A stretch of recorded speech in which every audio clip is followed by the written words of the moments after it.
Welcome back to another episode of ROC Boys Football, continuing to take a look at these college football playoff matchups as we have Ohio State squeaking in as the 4 seed going up against the juggernaut Georgia Bulldogs. I personally, as a college football fan, am absolutely thrilled for this matchup. If there's really one team that I think can push Georgia and kind of take advantage of what Georgia might not be that great at, it is the Ohio State Buckeyes. This Ohio State team is as good of a team as there is in a country. You obviously saw them play a very bad game against Michigan, but it's really hard to argue that this Ohio State team, once they get healthy, maybe Jackson Smith-Njigba back, maybe Travion Henderson back, this is one of the best teams in the country. It's going to be an absolutely great game.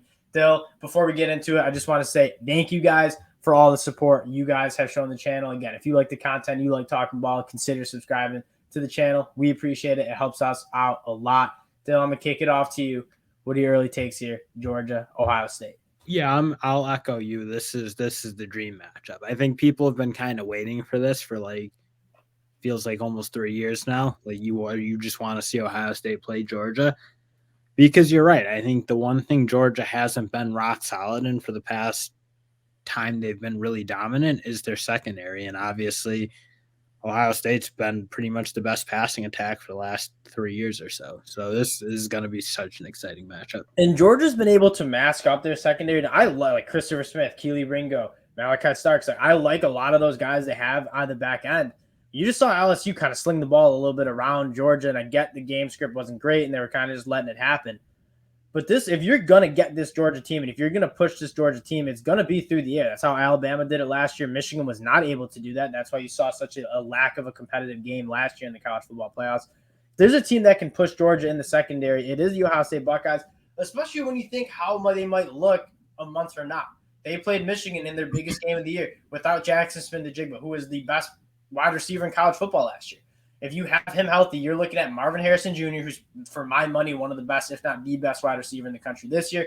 Jackson Smith-Njigba, Julian Fleming, really good Cade Stover, Emeka Buka. And then at the running back spot, you played without your best running back, one of the running backs who I think also might be one of the best in the country, in Travion Henderson. This Ohio State team can be very dangerous on the offensive side of the ball, and especially they can push Georgia where they're not so good at.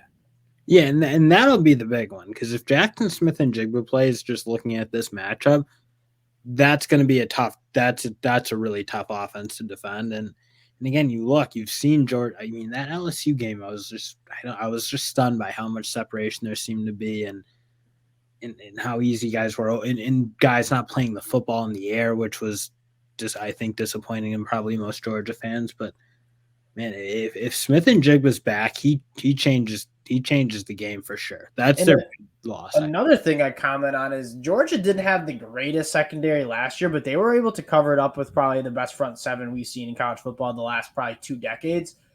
Their front seven is still very good, but it is not as good, especially when it comes to rushing the passer. They've been very good against the run. You look at what they've done against the run. I mean, they're allowing, let me get this, 2.9 yards per carry to opposing running backs. Like, it's very hard to run against this Georgia defense.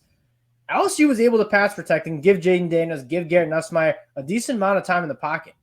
I'd say Ohio State's offensive line is much better than LSU's offensive line. You have a guy like Paris Johnson Jr., you have a guy like DeWanda Jones, Lou Weichler. Like, they're very good up front in pass protection. Georgia's kind of been covering up for what might be a weaker secondary with an elite pass rush. I don't know if they'll be able to do that against a very good Ohio State Buckeyes offensive line. Yeah, the only thing Georgia has that I think is going to be a big problem for Ohio State is I think they're going to eat them on the interior. Like, I think Weichler's a solid center. I don't think he's the greatest. The guard play, I don't think at Ohio State's been particularly good. I mean, that's where Michigan got them when they were getting pressure. It was all coming right up the middle. And if your guards and center can't pass protect really well, Georgia's going to savage you. And that's the one place I think Georgia can be a big problem for. And again, just Jalen Carter, he's an animal. I think he might be the best non-quarterback in college football right now. Like, a healthy Jalen Carter for sure is truly, truly special. Now, flipping to the other side of the ball, this is where you really get a little concerned with Ohio State and what they'll be able to do against Georgia. You know Georgia's going to have that 2 tight end set. They're going to want to run the football with some really good running backs. And for my money, Michigan, Georgia, probably the 2 best offensive lines in the whole entire country. Ohio State, was okay against the run against Michigan, but they gave up those explosive plays, especially in the second half. I kind of, if I were to guess, you'd see a similar sequence where Georgia's going to grind this Ohio State team down. And if you, like Ohio State did against Michigan, put another safety in the box, try to load the box, they have guys who can get behind the defense, specifically with those tight ends, that can make some plays out of play action. I don't really know how Ohio State is going to consistently get stops against this Georgia Bulldogs. And that's the problem. Like, Ohio State's in a position where I don't think their defensive line is big enough and physical enough to stop these really prolific rushing attacks when they're not playing really heavy in the box. Yeah. And then on the back end, they're really weak in the secondary. Like, their safeties just, I mean, basic corner post routes against Michigan, like guys 30 yards of separation on safeties. And that's where I think Ohio State's going to be a problem, because, I mean, I people still on Stetson Bennett, they never give him any credit, but he's playing excellent football. And he played great yesterday. And you're right. The one thing Georgia has, in addition to just great tight ends, is they have burners on the edge. Yeah, and then Stetson Bennett, many people wanted to say he's average, he throws a very good deep ball and he's accurate with it. And if you give them those matchups, he's going to hit those guys and score big plays. Ohio State, and I'm a Michigan guy, you guys know that. I don't think Ohio State was as bad as the box score shows against Michigan, outside of 5 plays that went for over 360 yards. They had 5 plays that gave up 360 yards, down to down. Ohio State was stopping Michigan's offense. Like, I don't know if Ohio State's defense is as bad as people think after that Michigan game. You look at what they've done on aggregate, it's not been horrible. Yeah, but the big plays matter. And if you're going to give up 5 of them in the air, they were giving them up.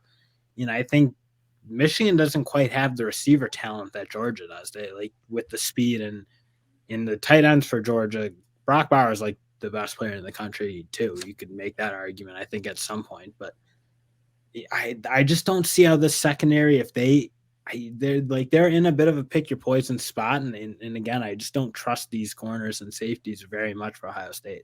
Yeah, and then but outside of the Michigan game, that Ohio State defense has been pretty damn good. They never played anyone who could throw the ball. Penn State doesn't throw the ball that great. They've played, again, I think the Big Ten's a good conference, but it's not a conference that's built to hit big explosive plays at any point. So that's where Ohio State is. I think their issue is they just don't have the secondary to play all out, stop the run. And you need to play that way against Georgia, who's running 3 deep at running backs, who all do really well.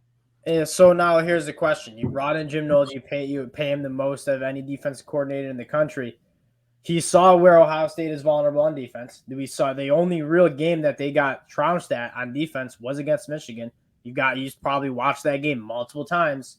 Do you think there'll be any adjustments? Because, again, looking back, Jim Knowles at Oklahoma State, he didn't have nearly the talent that he does at Ohio State, and he just kind of laid a dud against the biggest game for the biggest game of the year.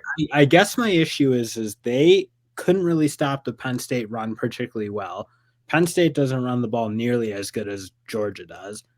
When they tried to essentially say, okay, you're not beating us here, Michigan, we're going to play you against the run, they gave up too much over the top, and Georgia's been hitting plays over the top for a couple of years. Again, I know people like to get on Stetson Bennett. He's not like the flashiest quarterback. He's old. He's JUCO, all those things that make people not respect him as like a Heisman level guy.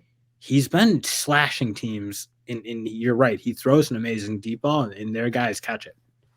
All right, so let's get to the pick then. This isn't a Michigan game. We can give our picks. Ohio State opening up as 6.5-point underdogs against Georgia in Atlanta.